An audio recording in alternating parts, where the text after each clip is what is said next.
할렐루야. CTS 두란노 성경교실 가족 여러분 안녕하십니까? 저는 오늘부터 에스겔서를 강의할 빛가온 교회 서기론 목사입니다. 오늘 여러분과의 이 만남이 12주, 길다면 길고 짧다면 짧은데 우리 코로나로 힘들어하는 우리들에게 희망을 주고 용기를 주는 복된 시간이 되었으면 좋겠습니다. 여러분, 코로나 중인데 어떻게 지내고 계십니까? 다들 힘들어하고 절망스러워하고 있지요. 저 역시도 목사로서 쉽지 않은 시간을 보내고 있습니다.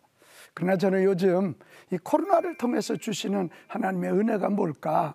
이 코로나를 통해서 깨달을 수 있는 하나님의 축복이 뭘까? 거기에 집중하면서 하루하루를 보내고 있습니다. 저는 원래 구약을 전공하고 구약 성서학으로 신학대학원에서 한 15년 동안 구약을 가르치고 있고 또 가르칠 사람입니다. 근데 제가 이렇게 말씀에 대한 은혜를 생각하다가 요즘 참 아쉬운 게 하나 있어요. 특별히 코로나 오면서도 깨닫게 되는 건데, 한국교회가 이 성경 중에 특별히 구약의 예언서를 너무 외면하고 있는 거 아닌가 하는 생각이 들었어요. 우리 차준희 교수가 최근 한국교회의 예언서 설교 거기에 글을 쓰셨는데, 거기에 보면 우리 한국교회가 예언서를 너무 외면해요. 예언서를 안 쓰는 건 아닌데 예언서의 본문을 택하더라도 이사야서의 구원 이야기, 회복 이야기, 또 우리가 지금 보려고 하는 에스겔의 그 뒷부분의 회복 이야기, 그 외에는 잘 보지 않는 것 같아요. 여러분, 예언서도 성경에 들어와 있지 않습니까? 또 이 예언서는 신약 성경의 아주 단단한 토대예요. 우리 좀 이제 계속 보겠지만, 우리가 요한계시록이 얼마나 말도 많고 탈도 많습니까? 그런데 이 에스겔서나 다니엘서를 잘 읽어보면 요한계시록을 이해할 수 있는 그런 힌트나 통찰력을 굉장히 많이 얻거든요. 그런데 이 예언서를 무시하니까 그건 너무너무 이상하게 요한계시록 같은 책을 왜곡하여 이해하는 경우도 많아요. 또 이 고트발트라고 하는 신학자는 그런 얘기했거든요. 여호와를 믿는 이 믿음이 세계화될 수 있었던 건 예언서의 고도의 윤리의식이었다. 윤리의식. 여러분, 이 구약 성경에 쓰여질 그 당시, 지금으로 보지 말고 그 당시로 보면 구약 성경에 나오는 윤리의식은 그 누구도 흉내낼 수 없는 탁월한 휴머니즘이었고, 그 사람을 소중히 여기는 하나님의 축복이었단 말이에요. 그런데 이런 예언서를 한국교회는 많이 외면하고 있어요. 왜일까? 제가 생각해 보니까 두 가지인 것 같아요. 하나는 예언서가 아무래도 다른 성경보다 좀 어려워요. 역사적 배경을 알지 못하면 본문 자체만 읽어서는 잘 이해되지 않고, 또 상징이 많다 보니까 이 예언서 딱 읽으면 느낌이 안 와요. 또 하나가 예언자들이 전하는 메시지의 특징 때문에. 예언자들 그러면 가장 먼저 떠오르는 게 비판 아닙니까? 사람이 축복해주고 격려해주고 이런 거 다 좋아하지, 비판하고 잘못했다고 지적하는 거, 그거 참 쉽지 않아요. 예언서가 주로 비판이 많아요. 또 회개 촉구가 많아요. 회개하라, 그래야 산다, 어서 하나님께 돌아와라, 회개하지 않으면 죽어, 이런 회개 촉구. 아무래도 좀 네거티브해 보여요. 그리고 또 하나 더 심각한 건 무서운 하나님의 심판이 선언되어 있기 때문에 그래요. 우리 한국교회는 아무래도 적극적 사고방식, 그것이 굉장히 이 긍정적 마인드가 많이 심어져 있는 게 한국교회예요. 그리고 성장을 추구하는 교회이기 때문에 이런 잘못을 지적하는 것보다 잘한다 칭찬하는 쪽에 훨씬 많이 강점을 가지고 있습니다. 그러다 보니까 아무래도 설교자들이 예언서 강의하는 걸, 또 강의하는 걸 멀리하고 있는 거 아닌가, 그런 생각이 듭니다. 근데 여러분이 코로나 오면서 무슨 생각이 드세요? 지금 한국교회가 이 코로나 때문 아니라 여러 면에서 아주 천덕꾸러기 같은, 코로나 오면서 사회로부터 외면당하는, 그것이 현실 아닙니까? 이럴 때 우리가 한번 생각해 보는 건 예언서가 가르치는 그 올바름, 바른 신앙, 바른 윤리의식, 이런 걸 다시 한번 회복할 때가 된 거 아닌가, 그런 생각이에요. 그래서 이 코로나를 맞이하면서 우리가 다시 한번 예언서를 외면하지 말고 예언서를 사랑하자, 이런 마음 가지고 한번 우리 예언서를 접근해 봤으면 좋겠어요. 그래서 제가 오늘은 에스겔 강의하는 것보다 가능하면 예언서가 어떤 책이지, 예언자가 누구지, 이런 걸 좀 여러분하고 한번 나눠보려고 그래요. 자, 먼저 예언자가 누구인가, 이걸 알아야 여러분 예언서를 이해할 수 있어요. 우리 한국교회는 예언자 그러면 미래를 예언하는 사람, 꼭 점쟁이가 상상이 많이 돼요. 또 그렇게 이상한 짓 한 사람들도 있어요. 그래서 한국교회에서는 예언이란 말 자체가 굉장히 부정적으로 사용되는 것이 사실입니다. 근데 이 구약 성경에서 이 예언이라고 하는 말, 예언자라고 하는 히브리어는 나비라는 말이에요. 나비. 여러분, 나비란 말은 수동형이에요. 부름받은 전달자예요. 그러니까 미리의 자를 쓰는 예언이 아니에요. 앞날을 얘기하는 예언이 아니고, 적금할 때 여러분 맡긴다 그러죠? 맡길 예자예요. 맡길 예자. 그러니까 말씀을 맡은 바 된 자예요. 그러니까 예언자는 누구냐? 하나님께서 한 사람 에스겔이라고 하는 사람을 부르셔요. 부르셔서 하나님의 말씀이 맡겨져요. 그럼 이 하나님의 말씀을 맡은 에스겔이 그 당시 사람들에게 하나님이 하시고자 하는 얘기를 하는 거예요. 이게 예언자예요. 이게 예언이라 그런 얘기예요. 그러니까 백성들 앞에선 하나님의 전달자, 대언이라고 보면 아주 쉬울 것 같아요. 대신해서 하나님의 말씀을 전하는 자, 이 사람이 예언자입니다. 그래서 예언서를 보면 코 아말 야훼, 코 아말 아드나이, 하나님께서, 야훼께서 이렇게 말씀하셨다, 이 말이 꼭 앞에 붙는 거예요. 대언이기 때문에 그래요. 여호와께서 말씀하시기를, 하나님께서 말씀하시기를, 하나님이 이렇게 말씀하셨다, 그 얘기가 많은 거예요. 이 예언자들은 우리 좀 정리를 해보면 하나님의 말씀을 듣고 당시의 사람들의 그 말씀을 전한 영성가예요. 우리는 한때 한국교회에서는 예언자 그러면 사회 개혁론자, 무슨 아마 데모하는 자, 이런 식으로 이해가 됐던 적도 있어요. 근데 예언자들은 철저히 하나님 앞에 엎드렸고 하나님과 소통할 줄 아는 영성가들이었다. 어떻게? 하나님의 말씀을 들을 정도의 영적으로 굉장히 빼어난 사람들이었다, 그런 이야기입니다.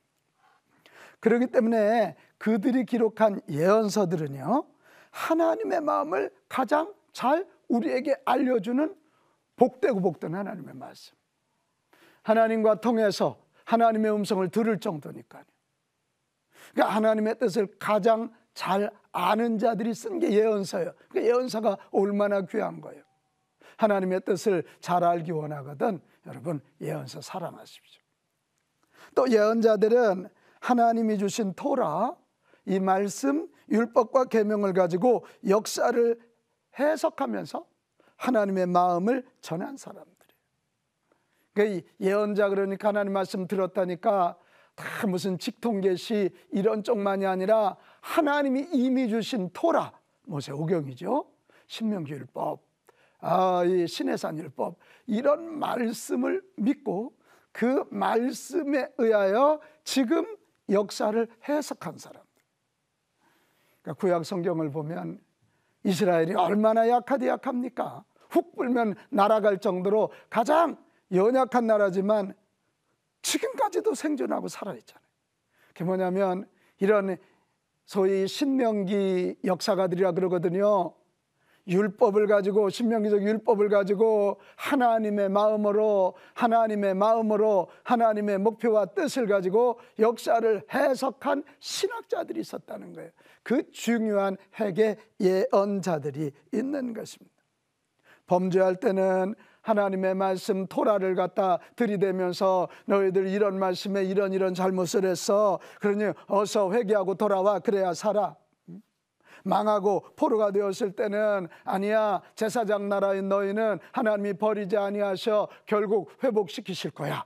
이게 예언자들의 아주 중요한 사명이었단 말이에요. 그래서 예언서를 읽으면 어떤 때는 비판을 하다가 어떤 때는 그 회복 이야기를 하면서 용기를 줘요. 그래서 예언서를 읽으면 가슴이 뜨거워지는 거예요. 아주 뜨거워지는 거예요. 또 여러분, 예언자들은 하나님의 열정, 이 파토스, 하나님의 가슴을 가진 자들이에요.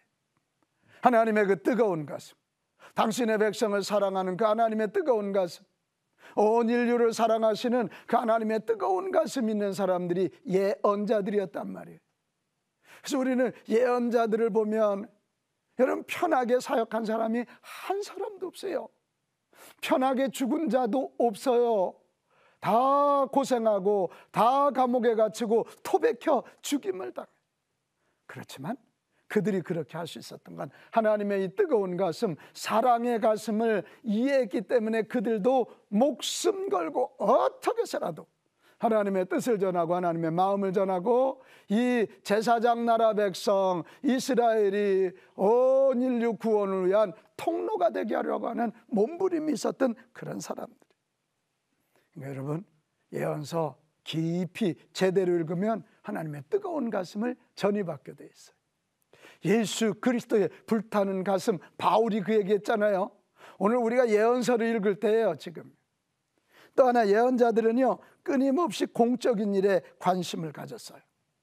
자기 개인의 어떤 축복, 이득이 아니라 어떻게 하면 이 제사장 나라, 어떻게 하면 하나님이 선택한 이스라엘 백성, 어떻게 하면 온 인류의 구원, 이쪽에 포인트가 맞춰져 있어요. 그러다 보니까 그들은 그 왕들이 잘못할 때 지적합니다. 그래서 왕들한테 사랑받지 못했어요. 요즘 먼저 우리 사회에도 종교는 종교지 정체관이 하지 마라, 예언서를 보면 그건 말도 안 되는 소리예요. 이 사회 자체가 하나님의 뜻에 맞는 하나님 나라를 건설하기 위해서 예언자들은 끊임없이 왕들이 부주리할 때는 공격했고, 왕들이 하나님의 말씀을 벗어날 때는 계속해서 목숨 걸고 싸운 사람들이 예언자들이에요. 그러니까 이 예언서를 잘 보면 세상의 빛이 되라, 소금이 되라, 아니 너희는 세상의 소금이고 빛이라고 하신 주님의 말씀을 살아가는 법을 우리는 알게 돼요. 하나 더, 예언자들은 사람의 비유 맞추지 않았어요. 철저히 하나님의 말씀을 대언하는 자들이었어요. 목숨 걸고 잘못된 거 지적했다니까요. 핍박 있는 거 알면서도 하나님의 심판을 말했어요. 무슨 얘기지요? 예언서에는 진리가 많이 들어있다는 거예요. 하나님의 뜻, 하나님의 계획이 많이 들어있다는 거지. 그래서 여러분, 참으로 세상에 소금이 되고 빛 되고 예수 그리스도의 제자 되기 원하거든 예언서 사랑하세요. 예언서 외면하지 말고, 어렵다고 말하지 말고 예언서 사랑하는 우리 모두가 되실 수 있었으면 좋겠어요. 자, 그러면 이런 사람들이 예언자들이었다면 이 예언자들이 전한 메시지를 정확히 알기 위해서 또 한 가지 작업을 해야 되는데, 그게 뭐냐면 예언자들의 시대를 알아야 돼요. 왜요? 예언자들은 하나님의 말씀을 그 시대 사람들에게 대언했단 말이에요. 그러니까 이사야의 시대가 다르고 에레미야의 시대가 다르고 에스겔의 시대가 달라요. 예언자들이 서 있는 역사를 알아야 그 예언서가 이해가 되거든요. 특별히 구약에는 예언자들이 많이 나와요. 그 중에 가장 대표적인 예언자들을 뭐라 그러냐면 자기 이름을 가지고 예언서가 기록되어 있는 거, 그 문서 예언자들. 다시 자기 이름을 가지고, 이사야 자기 이름이죠. 이사야가 자기 이름을 가지고 이사야서라고 하는 예언서를 남기자. 그걸 문서 예언자들이라 그러고 문서 예언서라 그래요.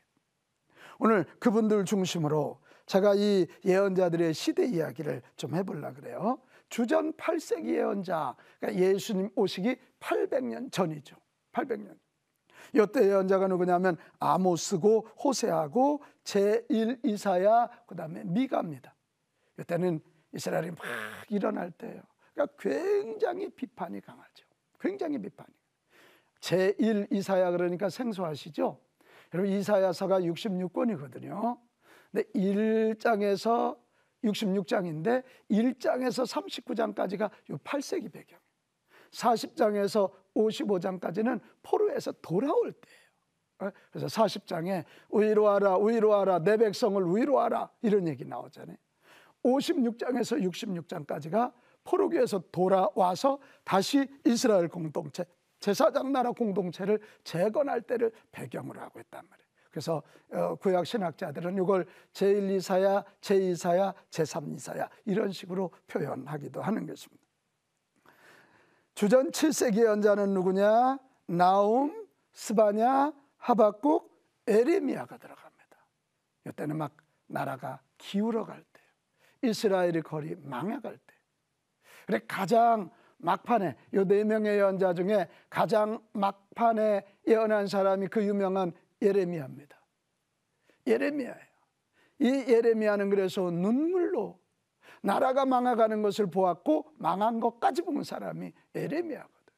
그러니까 예레미야의 예언은 정말 눈물 없이는 들을 수 없는, 다들 그때 사람들이 애굽으로 가야 된다, 바벨론으로 가야 된다 싸울 때 예레미야는 지금은 바벨론에 항복하는 게 낫다. 이게 말이 되냐고요. 왜? 하느님께서 지금 이 바벨론을 들어서 지금 제사장 나라인 이스라엘 너희들을 다시 교정하고 회초리로 사용해서 그 죄에서 돌이켜서 극상품 포도, 극상품 무화과가 되게 하시려고 지금 하시는 일이기 때문에 빨리 바벨론에 항복하고 가는 게 낫다. 그러니까 그 당시 왕이나 이런 사람들은 이해가 안 됐기 때문에 에레미야를 그토록 핍박했던 것이에요.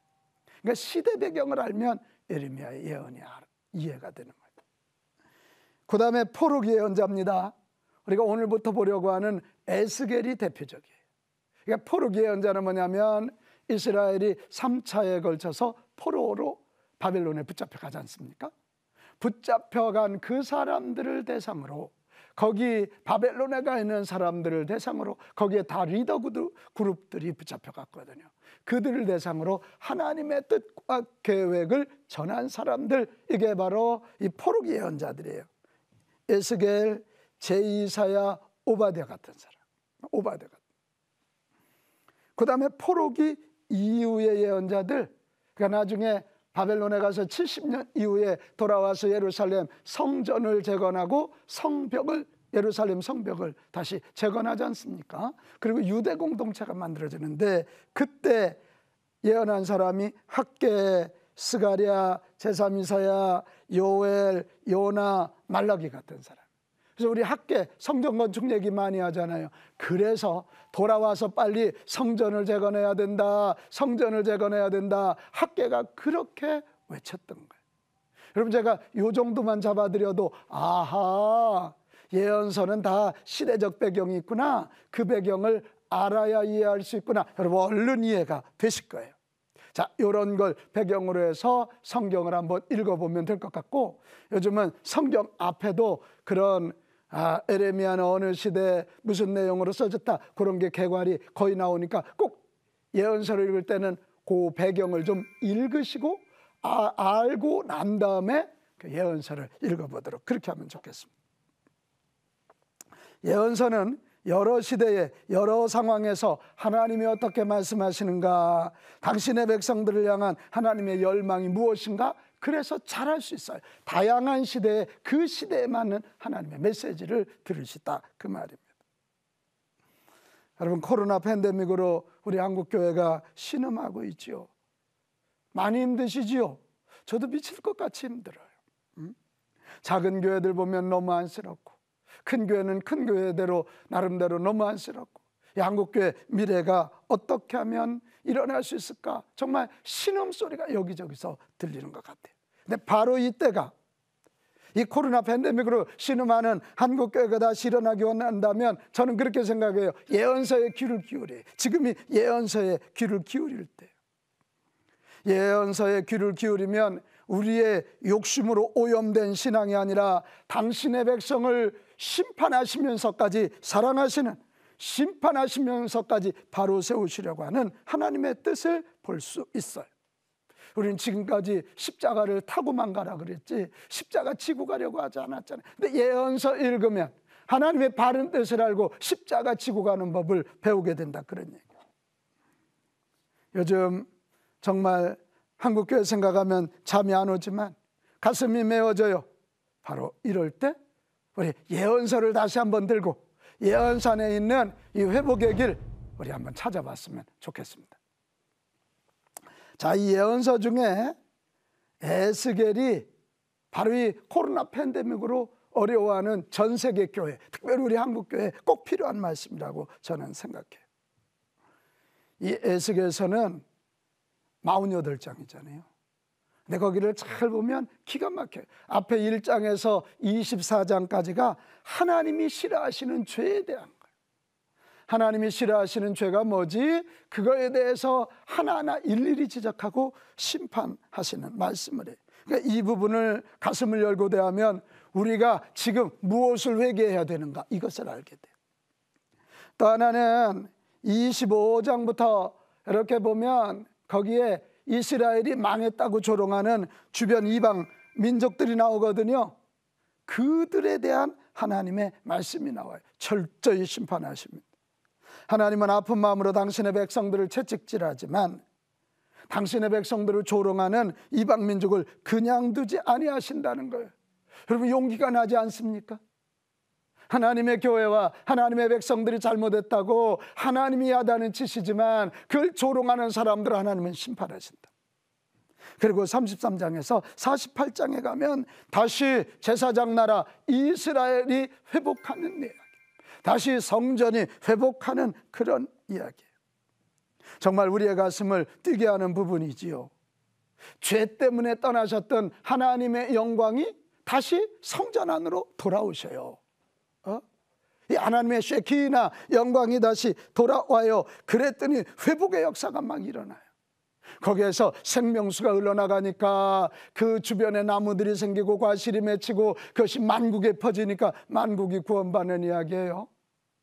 또 여러분 잘 아는 에스겔서 37장 마른 뼈들에게 하나님의 생기, 하나님의 말씀이 들어가니까 살아나고 그 뼈들이 맞아 들어지면서 큰 군대 이루는 그런 이야기 나오지 않습니까? 정말 우리가 마른 뼈 같아요. 여기저기서 막 지적질을 당하면서 너무 마음이 아파요. 너무 마음이 아파요. 식당에 가서 우리 대표 기도하기도 요즘 쑥스러워진 그 정도 분위기잖아요. 근데 저는 믿어요. 우리 에스겔서에 나타난 하나님의 영, 하나님의 생기가 우리 안에 들어오면 마른 뼈들이 살아나고 그 마른 뼈들이 군대가 되어서 다시 이 땅에 하나님 나라를 전하는 위대한 일이 일어나게 될 것이라고 믿습니다. 그래서 이 에스겔서를 읽으면 이런 결론 하나 내릴 수 있어요. 하나님의 백성의 공동체인 교회는 회복된다. 여러분 어느 자리에 계신지 한번 따라서 하세요. 하나님의 교회는 회복됩니다. 자, 더 크게요. 하나님의 교회는 회복됩니다. 이게 우리 에스겔서의 아주 중요한 메시지입니다. 하나님은 지금도 하나님의 성전, 하나님은 지금도 예수 그리스도의 몸된 주의 교회를 통해서 이 땅에 하나님 나라 확장하시는 일을 하고 계시고 앞으로도 하실 것을 믿습니다. 그래서 에스겔서의 주제는 뭐냐? 심판을 넘어 회복으로입니다. 심판을 넘어 회복으로. 이런 주제 가지고 우리가 12주 동안 같이 보게 될 것인데요. 여러분 기대하시고 다음 시간에 이제 에스겔서를 한번 구체적으로 우리 가서 열어보고 여행도 해보고 에스겔서에 있는 하나님의 아주 보석과 같은 그런 말씀을 찾아보면 좋겠습니다. 여러분 다음 시간에 다시 뵙겠습니다. 감사합니다. 여러분 사랑하고 축복합니다.